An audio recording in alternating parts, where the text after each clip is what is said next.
dari pertemuan itu kita menyampaikan beberapa hal ya, bahwa ada beberapa kasus yang sudah dilaporkan misalnya nih oleh Ubudillah Badrun ya, dosen UNJ ya, itu sudah dilaporkan 2 tahun yang lalu. Kemudian kasus yang dilaporkan Pak Petrus dari TPDI, kemudian dari teman-teman lain Pak Marwan ya, kemudian kasus-kasus yang dilaporkan yang tadi kita diskusikan adalah kasus-kasus yang diduga melibatkan keluarga Mulyono. Wah, ya. Jadi di situ. Jadi kita diskusikan di dalam, kita mempertanyakan kepada pimpinan KPK sejauh mana kasus-kasus ini ditindaklanjuti, karena kita melihat ada rentang waktu yang sudah cukup lama ya.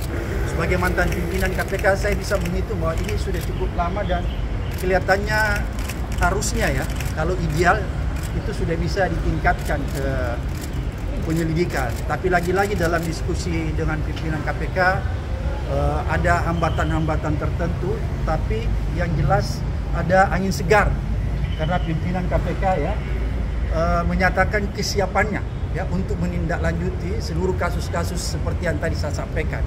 Walaupun dia tidak bisa memberikan kepastian tentang rentang waktu menyelesaikan perkara itu, tapi dia berjanji akan menyelesaikan.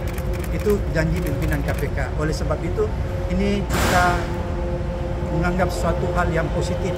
Walaupun kita tahu ada kondisi-kondisi yang mungkin di dalam tubuh KPK itu sendiri agak berbeda dengan kondisi ketika saya memimpin KPK dan Pak Saud ya.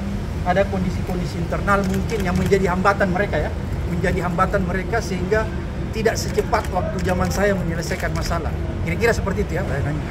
Tapi lagi-lagi bahwa pimpinan KPK bersepakat dengan kita untuk menindaklanjuti seluruh kasus-kasus, baik itu dugaan suap, dugaan korupsi, dugaan gratifikasi yang sudah dilaporkan kelompok-kelompok masyarakat ya terhadap keluarga Mulyono itu akan ditindaklanjuti. Bagaimana tindak lanjutnya itu nanti akan pimpinan KPK yang akan menyampaikan langsung kepada kalian. Sebenarnya itu intinya. Jadi ada angin segar bahwa seluruh kasus-kasus mulai yang dilaporkan Pak Ubudillah Badrun ya, dosen UNJ, kemudian Pak Petrus, kemudian yang terakhir ya gratifikasi Jet, Kaisar, itu semua tadi kita diskusikan ya. Blok Medan, betul, kasus Blok Medan itu semua kita diskusikan dan kelihatannya ada kesepahaman ya antara kita dan pimpinan KPK bahwa ini memang ada dugaan. Ada dugaan terjadinya peristiwa, ya gitu ya, peristiwa tindak pidana sehingga ini harus ditindaklanjuti. Kira-kira seperti itu. Kemudian ada lagi yang terakhir tadi kita diskusikan. Apa itu ya kita bilang sama pimpinan KPK? Ada yang paling gampang nih, tidak memerlukan telaah yang lama, tidak memerlukan waktu yang lama, yaitu dugaan ya.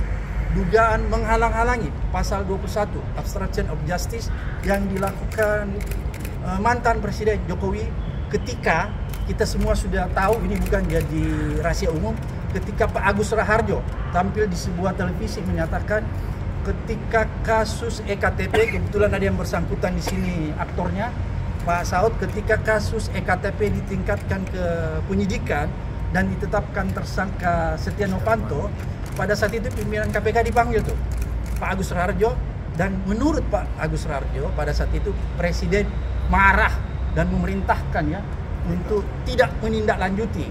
Nah ini tadi kita diskusikan bahwa kasus ini harus segera diusut karena ini mudah.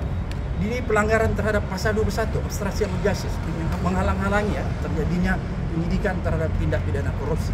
Jadi itu semua tadi kita diskusikan dan pimpinan KPK sepakat bahwa kasus ini lebih mudah daripada kasus-kasus lainnya sehingga mungkin inilah jalan masuk mereka. Tapi untuk lebih detailnya lagi, mungkin di sini banyak teman-teman saya, tokoh-tokoh lainnya, ada Pak Saud, ada Pak Eros Jarot, ada Pak Said dan Pak Repi, Pak Petrus, Pak Marwan, Pak Lukas, Pak Roy, Pak Fafa, ini bisa menambahkan ya, bisa menambahkan.